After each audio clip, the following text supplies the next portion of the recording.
All Risk Reality nabízí jedinečnou investiční příležitost formou nákupu ucelených pozemků, nacházejících se v rekreačně a turisticky vyhledávané horské oblasti Moravskoslezských Beskyd v obci Ostravice.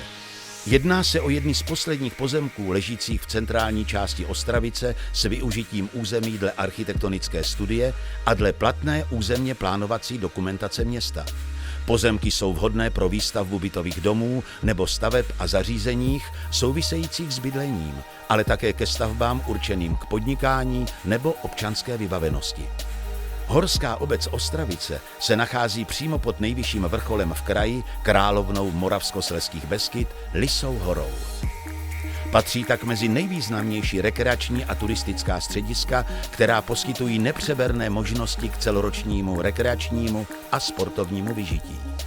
Ostravice sousedí s obcí Staré Hamry, Čeladnou, Pstružím, Malenovicemi na východě s Krásnou a leží 15 kilometrů jihovýchodně od Frýdku-Místku.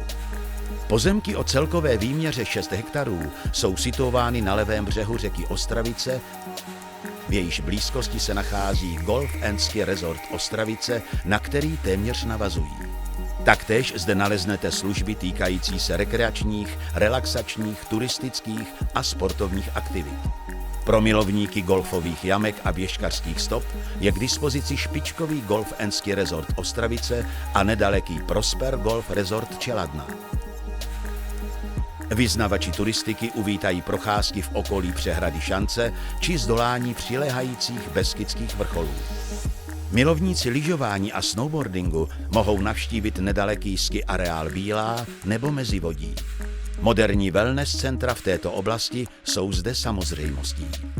Neváhejte a domluvte si prohlídku tohoto úchvatného místa s naším realitním specialistou Pavlem Kozarem.